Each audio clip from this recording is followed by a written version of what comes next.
All of you. हम लोगों ने देखो जो प्रिपरेशन मेथड था हैलो एल्केन और हैलो एरेन्स का वो देख लिया है, ठीक है। अब अगर प्रॉपर्टीज़ की बात की जाए तो प्रॉपर्टीज़ में दो प्रॉपर्टी हमें पढ़नी होती है, एक फिजिकल प्रॉपर्टी और दूसरी कैसी केमिकल प्रॉपर्टी। तो फिजिकल प्रॉपर्टी को डील करने के लिए हम लोग एक जैसी चीज़ें देखेंगे, वही सारे फोर्स ऑफ अट्रैक्शन जो वर्क करते हैं, चाहे वो डाइपोल फोर्स ऑफ अट्रैक्शन हो, चाहे वांडर वाल फोर्स ऑफ अट्रैक्शन हो, है ना, चाहे वो हाइड्रोजन बॉन्डिंग हो, वो सब के सब फोर्स जो लगते हैं उन्हीं की बेसिस पे फिजिकल प्रॉपर्टी डील की जाती है। तो उसे हम लोग एक साथ देखेंगे, मतलब इस चैप्टर के एंड में देखेंगे। पहले केमिकल प्रॉपर्टी जो हमारे लिए ज़्यादा इंपॉर्टेंट है, पहले इसे हम देखेंगे। फिजिकल प्रॉपर्टी से कभी क्वेश्चन नहीं पूछे जाते, लेकिन कभी कभार पूछ लिए जाते हैं एक आध नंबर के क्वेश्चन, इसलिए हम लोग उससे भी देखेंगे। अगर केमिकल प्रॉपर्टीज़ की बात की जाए जो hello alkene and hello arenes की है, तो वो तीन तरीके में डिवाइड कर दिया गया है और इन तीनों को ही हम देख चुके हैं। पहला न्यूक्लियोफिलिक सब्स्टिट्यूशन रिएक्शन, दूसरा एलिमिनेशन रिएक्शन, ये एलिमिनेशन रिएक्शन देता है, और तीसरा रिएक्शन विथ मेटल। ये तीन कैटेगरी में आप hello alkene and hello arenes के जो भी रिएक्शन हैं केमिकल रिएक्शन, उसको आप कैटेगराइज कर सकते हो, ठीक है। और इसमें भी जो भी तरीके हैं ये तीन तरीके के मिलेंगे, ढेर सारे इसी में हम लोग देखने वाले हैं। तो पहला डिस्कशन चलो करते हैं कि न्यूक्लियोफिलिक सब्स्टिट्यूशन रिएक्शन के बारे में। तो अगर देखा जाए एक हैलो एल्केन में X लगा होगा, यानी हाइड्रोजन कोई लगा होगा जो कार्बन एटम से कनेक्टेड होगा, है ना। इस पे नेगेटिव चार्ज आएगा, नेगेटिव होने की वजह से ये इलेक्ट्रोनेगेटिव एलिमेंट है, तो इलेक्ट्रॉनों को यहाँ पे खींचेगा इंडक्टिव इफेक्ट के थ्रू, यहाँ पे नेगेटिव चार्ज आएगा और यहाँ पे क्या आएगा, पॉजिटिव चार्ज आएगा। इसी पॉजिटिव की वजह से इस पर एक न्यूक्लियोफाइल जो है वो अट्रैक्ट होता है। तो ये परमानेंट प्रॉपर्टी होता है, ये आपका परमानेंट प्रॉपर्टी है इस हैलो एल्केन का। कोई भी हैलो एल्केन होगा तो उसमें स्लाइटली पॉजिटिव चार्ज और स्लाइटली नेगेटिव चार्ज हमेशा ही क्या होगा, डेवलप होगा, और इसी पॉजिटिव की तरफ आपका कोई न्यूक्लियोफाइल अट्रैक्ट होगा। बात समझ में आया।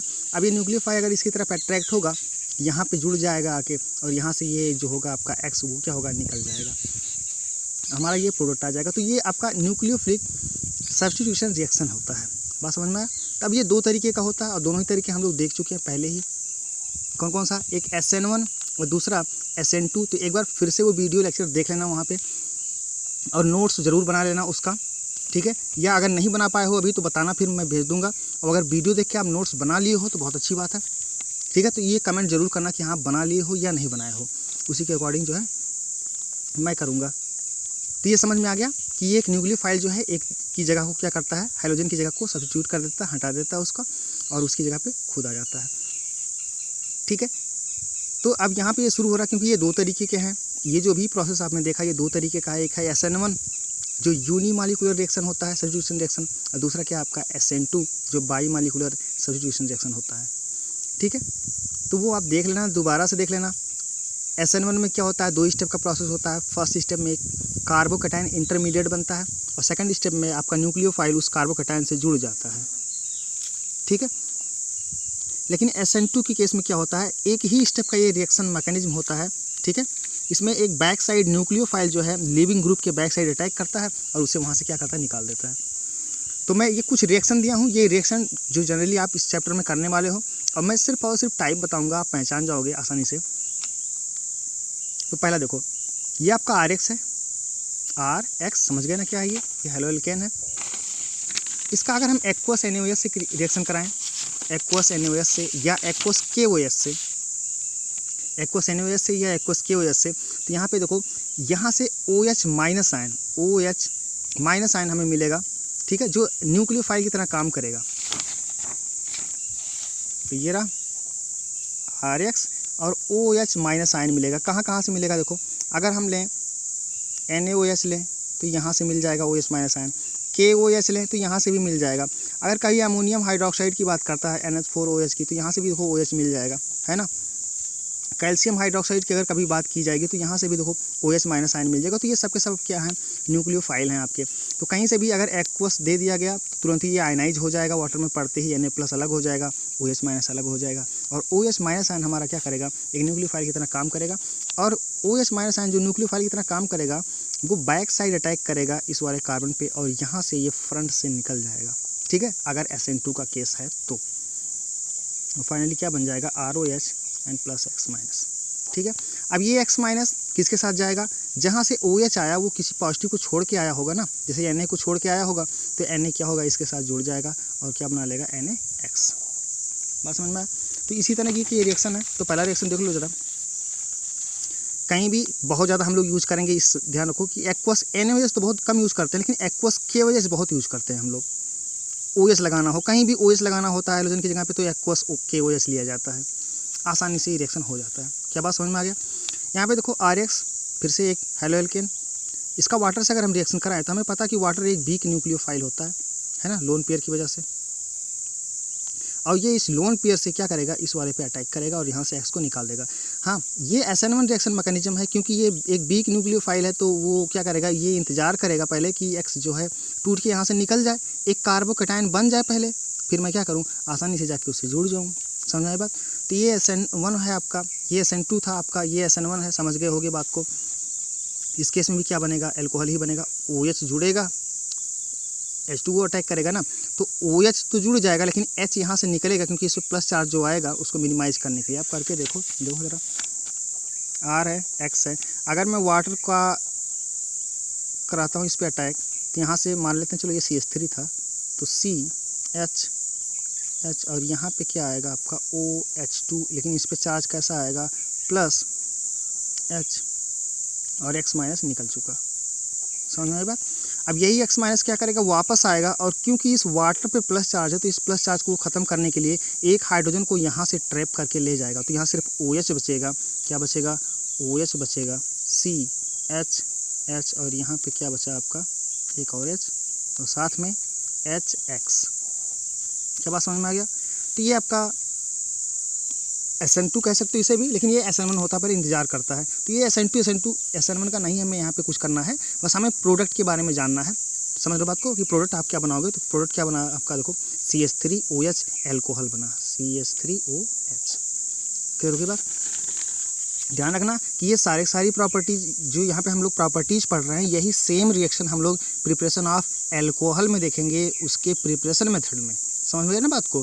तो यही रिएक्शन फिर से वहाँ रिपीट हो जाएंगे, इसलिए इन सारी चीज़ों को ध्यान रखना, प्रैक्टिस करना, अपने आप ध्यान होता चला जाएगा सारी चीज़ें। क्लियर हो गई बात। एल्कोहल बना। अब यहाँ पे देखो एक ये आपका सोडियम एथॉक्साइड या एल्कोक्साइड इसे पढ़ा जाता है, बहुत ही अच्छा सा रिएजेंट है, ईथर बनाने के काम में आता है।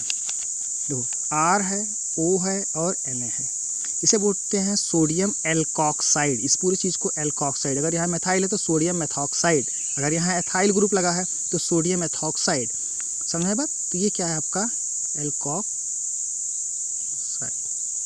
Sodium alkoxide. तो इसे अगर एक्वस आप लोगे तो ये भी आयनाइज हो जाएगा और क्या बनाएगा, RO- बनाएगा और साथ में क्या बनाएगा, Na+ बनाएगा। अब ये रहा हमारा देखो न्यूक्लियोफाइल, समझ गए ना, पहचान गए न्यूक्लियोफाइल को।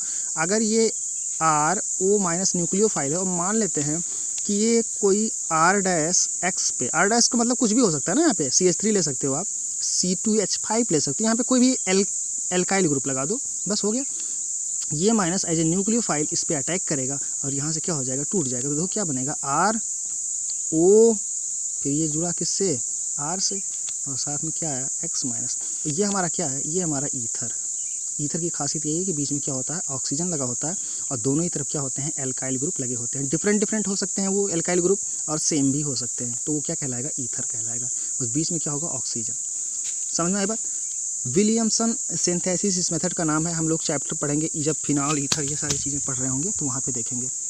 ठीक है, तो ये रहा आपका, ये रिएक्शन क्लियर हो गया आप लोगों को। यहाँ पे न्यूक्लियोफाइल क्या था, OH- आयन। यहाँ पे भी क्लियर हो गया, न्यूक्लियोफाइल क्या था, वाटर ही न्यूक्लियोफाइल था, लेकिन OH सिर्फ इसका जुड़ा। क्लियर होगी बात। यहाँ पे देखो न्यूक्लियोफाइल क्या था, यहाँ पे न्यूक्लियोफाइल था OR, RO पे माइनस चार्ज। ठीक है, तो इसे क्या बना आपका, ईथर बना। क्लियर होगी बात, आप समझते चल रहे हो। तो नेक्स्ट जो आपका है, ये सबके सब SN2 हैं, सबके सब SN2 हैं एक तरफ से, बस यही वाटर वाला SN1 था, लेकिन ये भी SN2 आप कह सकते हो यहाँ पे, क्योंकि समझने के लिए एक सबको मान सकते हो एक साथ, सब SN2 वाले हैं। ये सब्स्टिट्यूशन रिएक्शन देख रहे हैं ना हम लोग। ठीक है, तो अगला रिएक्शन देखो क्या है, अमोनिया से रिएक्शन कराते हैं। देखो इस प्रोसेस को अमोनिया से, reaction with ammonia, reaction with ammonia जो है अमोनोलिसिस कहलाता है। इस प्रोसेस को पूरा अमोनोलिसिस कहा गया है। तो NH3 अगर अमोनिया रिएक्शन करे, मान लेते हैं चलो CH3Cl है, ये रहा आपका RX। ठीक है, एक अमोनिया हम क्या कर रहे हैं, इसका रिएक्शन करा रहे हैं। ठीक है, चलो देखो यहाँ पे देखो अमोनिया में नाइट्रोजन के पास लोन पेयर होगा और यही लोन पेयर न्यूक्लियोफाइल का काम करता है, ये इस पे अटैक करता है, ठीक है, इस वाले कार्बन पे, और यहाँ से Cl क्या हो जाएगा, टूट जाएगा आपका। तो क्या बना देखो, तो बना CH3 ऐसे ही रहा और इससे क्या जुड़ गया आपका, नाइट्रोजन जुड़ गया, जिससे 3 हाइड्रोजन लगे हुए हैं, यानी कि NH3। अच्छा बताओ ये लोन पेयर दिया इसको, ठीक है, ये तो निकल गया तो इस पर कोई चार्ज नहीं आएगा क्योंकि जाने की वजह से प्लस आया होगा और फिर मिल गया इसको तो ख़त्म हो गया चार्ज। अब यहाँ पे इस बंदे ने दिया है तो इस पर कैसा चार्ज होगा, प्लस का चार्ज होगा, और साथ में क्या आया, Cl- आयन।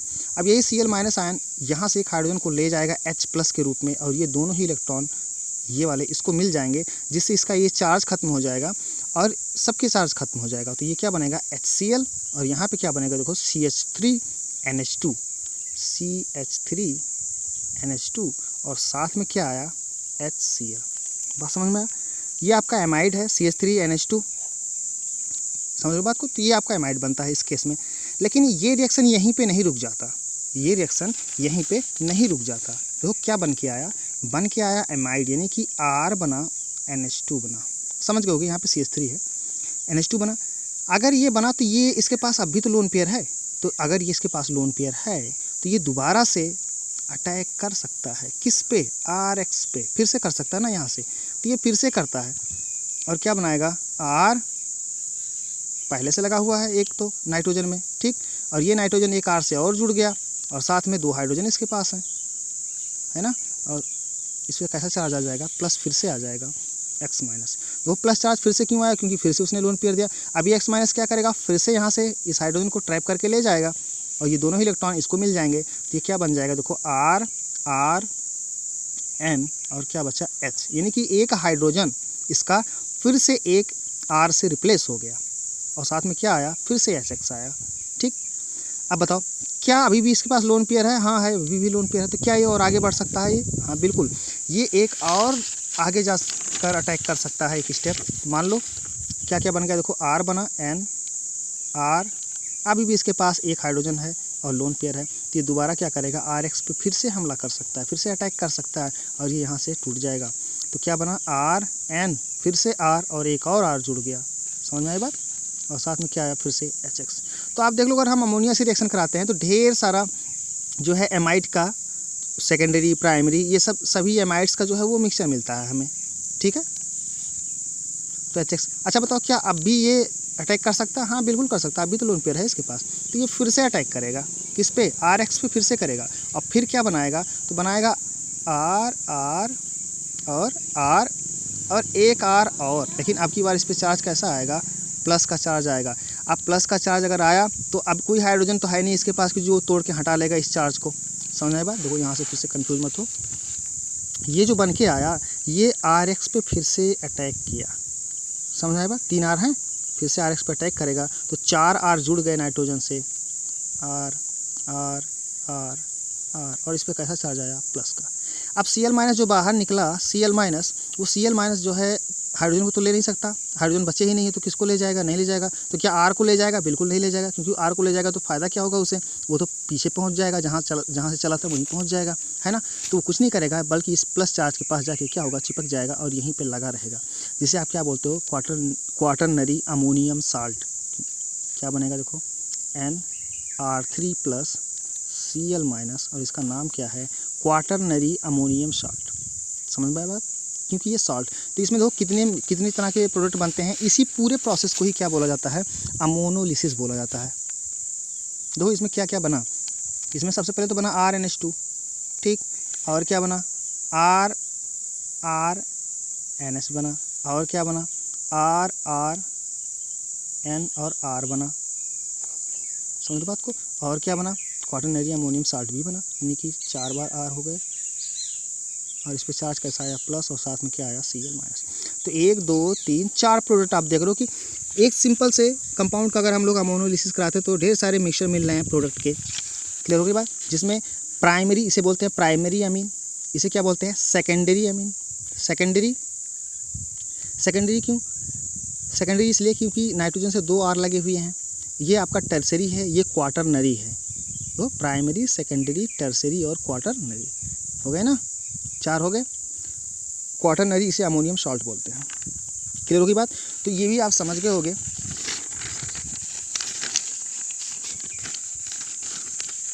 ठीक है, यहाँ पे देखो आप समझ गए होंगे इस रिएक्शन को। अब अमोनिया से अगर रिएक्शन कराएगा तो एक तो ये प्राइमरी एमाइड बना, एमीन या अमाइड देखना, RNH2HX। दूसरा ये जो बन के आया, जो ये बन के आया वही सेम चीज़ यहाँ पे देखो, मैंने R' चेंज कर दिया, इसे कोई दिक्कत नहीं। RX पे फिर से क्या करेगा, वो अटैक करेगा तो सेकंड डिग्री बनेगा। अरे यार, ये सेकंड डिग्री बनेगा। फिर सेकंड डिग्री से क्या बनेगा, सेकंड डिग्री और दूसरे पे अटैक करेगा तो 3 डिग्री का बनेगा। और 3 डिग्री को भी आप आगे बढ़ा के क्या बना सकते हो, क्वाटरनरी अमोनियम सॉल्ट तक जा सकते हो। बात क्लियर है? तो इस प्रोसेस को क्या बोला जाता है, अमोनोलिसिस। नेक्स्ट रिएक्शन जो को हमारा क्या है, RX। अगर हम इसका एक्वस केशियन से रिएक्शन करा दें, जो केशियन का पोटेशियम साइनाइड जो है, पोटेशियम साइनाइड, ये रहा स्ट्रक्चर इसका देख लो, पोटेशियम साइनाइड है, ठीक है, केशियन। अगर इसको हम एक्वस लेंगे तो ये तुरंत ही आयनाइज हो जाता है K+ में, और C ट्रिपल बॉन्ड N और C पे कैसा चार्ज आएगा, माइनस, क्योंकि बॉन्ड ये टूटेगा, दोनों इलेक्ट्रॉन इसके पास K+ बन गया और C क्या हुआ, माइनस हो गया। ठीक है, तो ये हमारा क्या है, एक न्यूक्लियोफाइल है, और यही न्यूक्लियोफाइल क्या करेगा, RC पे अटैक करेगा, यानी कि RX पे अटैक करेगा। अब CN माइनस, अब समझ गए हो कि C पे माइनस होगा, और ये इस पर अगर अटैक किया तो यहाँ से क्या हो जाएगा, टूट जाएगा, और बनेगा क्या, RCN बनेगा, यानी कि alkyl cyanide and plus X minus आएगा। अब यहाँ से क्योंकि K+ था ना, याद है K+, तो वो K किसके साथ जाएगा, इसके साथ जाएगा, और क्या बना लेगा, KX बना लेगा। तो ये भी कैसा रिएक्शन है, ये SN2 है आपका, कैसा रिएक्शन है ये, SN2 है। यहाँ पे क्लियर होगी बात, साइनाइड बनाइए RCN प्लस K। ये लेकिन जब हम यही सेम चीज़ KCN के बजाय AgCN ले लें तो प्रोडक्ट बदल जाता है। यहाँ पे देखो RCN है जिसे आप साइनाइड कहते हो, और यहाँ पे क्या है, RNC है जिसे आप क्या कहते हो, आइसोसाइनाइड कहते हो। यहाँ पे देखो N से, ये जो N है वो R से जुड़ा हुआ है, समझ में आया बात, और यहाँ पे ये जो C है वो R से जुड़ा हुआ है, तो ये साइनाइड कहलाता है, और ये क्या कहलाता है, आइसोसाइनाइड कहलाता है। ये तब होता है जब हम AgCN का लेते हैं रिएक्शन, जिससे RX से कराते हैं। अब बताओ जरा, ये KCN था, ये AgCN है, तो फ़र्क क्या आ गया कि ये प्रोडक्ट बदल जाता है। तो होता यूँ है कि जो केशियन है आपका, जो केशियन है आपका, केशियन वो वाटर में डालने पे आयनाइज हो जाता है, और क्या देता है, K+ देता है, और साथ में CN- देता है। समझ बात को, जो एक अच्छा सा न्यूक्लियोफाइल है, डायरेक्ट अटैक करता, काम हो गया। लेकिन AgCN की खासियत ये नहीं है, AgCN जो है वो आयनाइज नहीं हो सकता, क्योंकि ये कोवैलेंट नेचर का होता है, ये बॉन्ड जो है कोवैलेंट बॉन्ड होता है। तो अगर ये आयनाइज नहीं हो सकता पानी में डालने पे, तो होता क्या है कि ये न्यूक्लियोफाइल की तरह काम कर सकता है। ये जो आपका लोन पेयर है नाइट्रोजन के पास, ये न्यूक्लियोफाइल की तरह काम करता है, और ये अटैक करने जाता है R पे। समझ में आई बात? अब अगर देखो तो क्या बना, RN ट्रिपल बॉन्ड C, और इससे क्या जुड़ा हुआ है, Ag, लेकिन नैन पे कैसा चार्ज आ गया, प्लस का चार्ज आ गया, क्योंकि इसने डोनेट किया। समझ में आई बात यहाँ तक? अब बताओ यहाँ पे क्या हुआ, X- निकला जो, अब वो X- क्या करेगा, अब वो Ag को यहाँ से Ag+ के रूप में ले जाएगा, और ये दोनों ही इलेक्ट्रॉन किसको मिलेंगे, इस वाले को मिलेंगे, कार्बन को। तो क्या बनेगा, तो बनेगा RC के बजाय N, और इस पर कैसा चार्ज था, प्लस का, और ट्रिपल बॉन्ड था C, और यहाँ से Ag निकालोगे तो इस पर कैसा चार्ज आएगा, माइनस का। तो ये आपका RNC बनता है इस तरह से, जो क्या कहलाया, एल्काइल आइसोसाइनाइड। ध्यान रखना कि N से कार्बन जुड़ा हुआ तो आइसो आएगा, और C से जुड़ा हुआ है। अच्छा, उस वाले केस में देखो RC ट्रिपल बॉन्ड, ये साइनाइड है, यहाँ पे देखो कोई चार्ज, किसी पे कोई चार्ज नहीं है, सबकी बैलेंसी कंप्लीट है ना। लेकिन यहाँ पे नाइट्रोजन की 4 बैलेंसी हो गई है, अपना लोन पेयर भी देना पड़ा इसे, तो प्लस चार्ज आया, और ये इलेक्ट्रॉन पाया है तो इस पर कैसा चार्ज आया, नेगेटिव का चार्ज आया। क्लियर हो गई बात? तो दोनों में आप फ़र्क देखें, यानी कि आपसे क्वेश्चन पूछा जाएगा, बहुत बार बोर्ड में क्वेश्चन पूछा गया है कि ऐसा क्यों होता है जब हम एक्वस केशियन से रिएक्शन कराते हैं, एक्वस केशियन से एल्काइल हैलाइड का रिएक्शन कराते हैं, तो वहाँ पे हमें साइनाइड जो है एज ए प्रोडक्ट मिलता है, लेकिन जब वही सेम रिएक्शन हम AgCN के साथ कराते हैं तो आइसोसाइनाइड प्रोडक्ट मिलता है, ऐसा क्यों? तो आपको यही बताना पड़ेगा कि साइनाइड जो है CN- वो तो ऐसे देखो एम्बिडेंट न्यूक्लियोफाइल है, यानी कि माइनस चार्ज की तरफ से, यहाँ पे अगर माइनस चार्ज आए तो इसकी तरफ से अटैक कर सकता है, और नाइट्रोजन पे जो लोन पेयर है उसकी वजह से भी अटैक कर सकता है। लेकिन जब चार्ज कंप्लीटली आ जाता है, यानी CN- हो जाता है, तो वो अटैक करता है कार्बन की तरफ से, जहाँ नेगेटिव चार्ज है। ठीक है। और जब चार्ज नहीं आता तो वो नाइट्रोजन के लोन पेयर की तरफ से अटैक करता है in the case of AgCN, जिसकी वजह से क्या होता है, ये नाइट्रोजन आपका कार्बन से जुड़ता है एल्काइल वाले, ठीक है, और आइसोसाइनाइड का फॉर्मेशन होता है। ये आयनाइज नहीं होता है और वो क्या हो जाता है, आयनाइज हो जाता है। तो अच्छा सा क्वेश्चन बनता है ये।